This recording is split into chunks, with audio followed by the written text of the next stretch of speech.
Hello, welcome or welcome back to Grown and Chic with Adija. If this is your first time here, welcome to the community.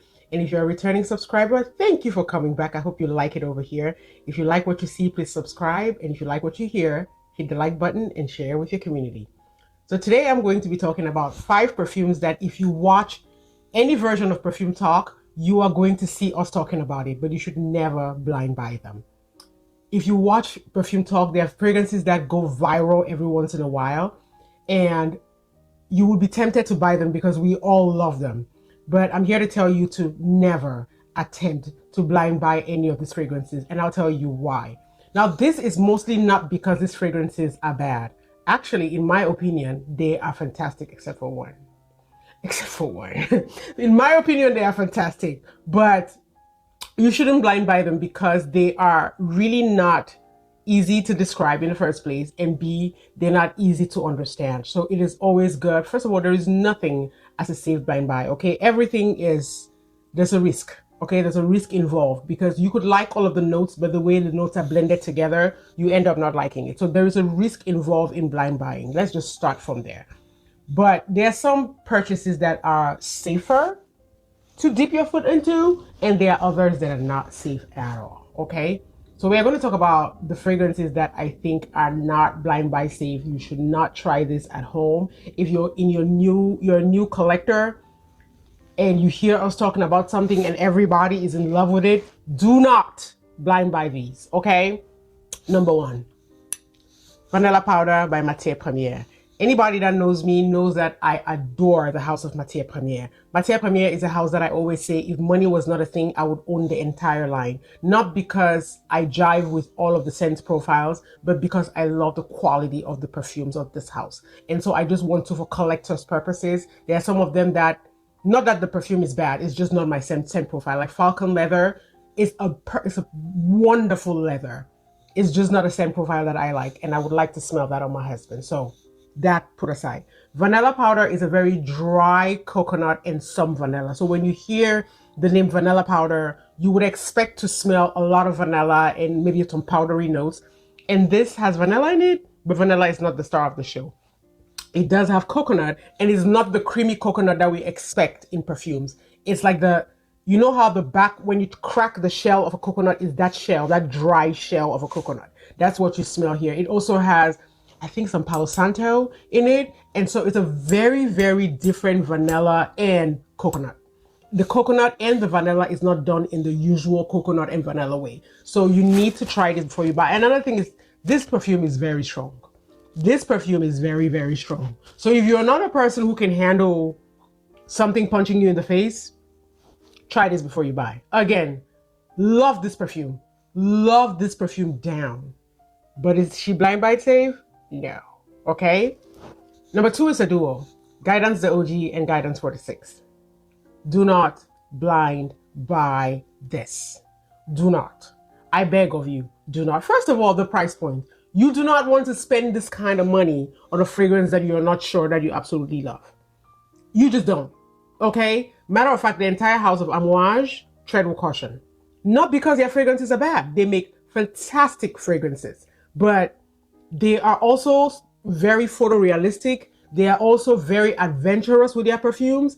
And so you might smell something and be like, what the heck is this? Or you might smell something and fall madly in love with it. But sample them. Price point, scent profile, they're just different. They're out there. Amouage also has this incensey notes that they put in their fragrances that is kind of their signature. And if you're a person who doesn't love incense, try before you buy. Basically, try with Amouage before you buy. Amouage is not a place to go play games. They're not. Again, has nothing to do with the quality of their perfumes. The quality is tip top.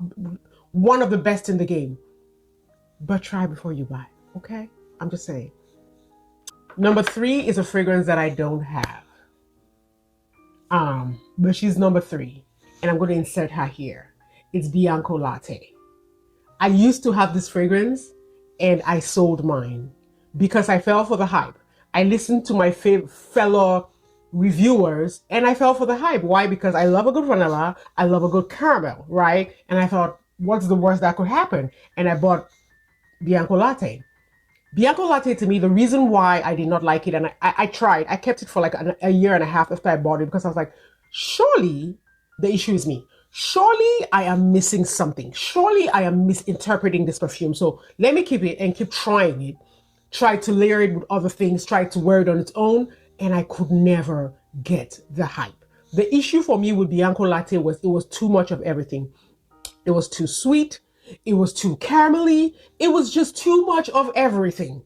And so it ended up just not translating well on my skin and on other people's skin.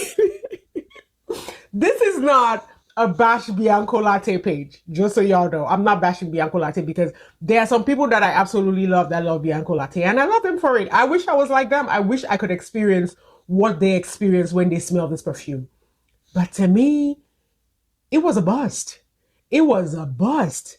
And I mean, it's a cult favorite because I posted it on my stories and it sold in less than an hour. Okay. So it's a cult favorite. A lot of people like it. So clearly I am in the minority, right? But then the minority still exists. So do not listen to the majority of perfume reviewers saying that that is the most beautiful vanilla they've ever smelled and go blind by it. Because if you end up being like a DJ, it's going to be like, what the heck? I tried with this perfume. Matter of fact, God, this is going to sound bad. Matter of fact, this entire house, because I used to have um, Bianco Latte and I had Bora Bora. And I had the same issue with Bora Bora by Giannini. Just kind of, it was just too much of everything. It was too sunscreeny for me. It was like I was wearing sunscreen and sitting under the hottest sun in the world. That's what it was giving.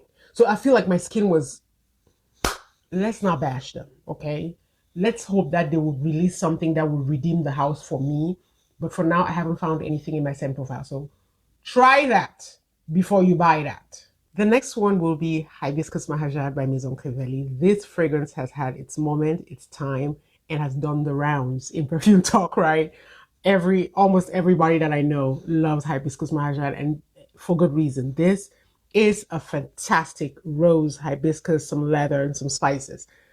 The reason why is A, at this price point, also you should sample it before you buy. B, this perfume is very different to me. This perfume is a brand new pathway in perfumery. So I don't think that before you smell something like this, you would have ever smelled something like this before. So it's very different.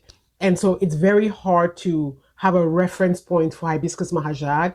Smells absolutely beautiful. Hibiscus is there, very bright. The rose is done in a beautiful way. For me, who is not a leather lover, to say I love this fragrance is to say a lot.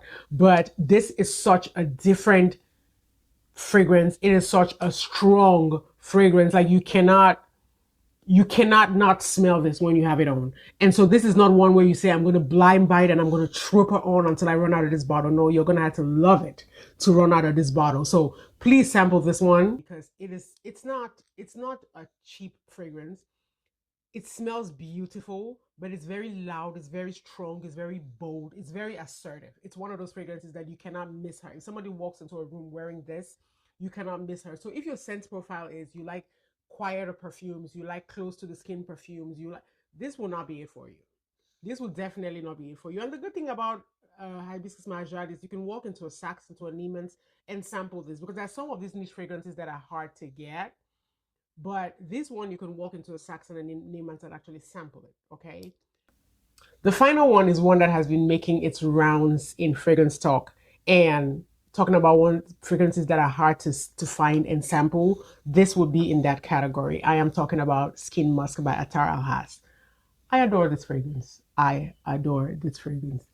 I like my fragrances slightly masculine. I like my fragrances to pack a punch. I like my fragrances to do the entire conversation. If I don't feel like talking, let the fragrance do the conversation. But this is the opposite of that. And this is called Skin Musk, and there is nothing skin and very little musk about this fragrance. This is loud, this is strong, this is very feminine. Very, like a woman in her full womanity is what this fragrance is giving me. So if you like your fragrances to be a little oody or a little leather, this ain't gonna be her. If you want to smell like the most girliest girl, this is a beautiful floral, some gourmand notes and some musky notes in it, but this is loud. Everybody will smell you. It pops off your skin in the most beautiful way. It creates a scent bubble that will turn heads. So this is really loud. So you will hear the name as skin musk and be like, oh my God, maybe I should wear this. I can wear this to work. Whose job? Where you work at? You know what I'm saying? Like, where do you work at that you want to wear this to work? Because this is loud. This is very, very loud. This is that girl. She's assertive. She knows who she is and she wants to be that girl. Like, she did not just mistakenly happen to be that girl. No, she went out trying to be that girl. You know what I'm saying? So this is a very loud, very sexy, fruity, floral musk perfume. And so it will be good to try. The only issue is this is hard to find. This is hard to find. I got this from HDYS in Miami, so I got it online. But find your fragrance friends. This is making its rounds in fragrance stock right now. I think this is one of the most popular perfumes right now. This and Cedar Chic is having a moment. So find one of your fragrance friends, tell them to send you a sample, try this before you invest, because this too is a pretty penny. So definitely try this before you invest in it. But these are some fragrances that you shouldn't blind buy. Now, is anything blind buy safe? No, but there is also the beautiful rush of buying something blind buy and then testing it and it working. So I'm not opposed to like, listen, I am the preacher of crash out on blind buy. I am not opposed to blind buying. I am because there is a rush in it. I am just saying that there are some things that you should be careful. I am saying that you should develop your nose to where you know your nose well enough. And even when you know your nose well enough, you're still going to have some blind buy fails.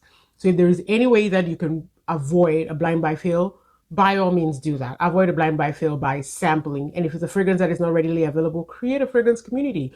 Go and sample with any of your friends who's a collector. Find fragrance friends in your area. Go there, sample, get your things together. Bring some of the fragrances that you have that they don't have, and let them sample it too, so that you guys can have an exchange, and then you get to get your nose on some of these new things. I hope this video helps, and I'll see you guys on the next video. Please like, subscribe, and share with your community.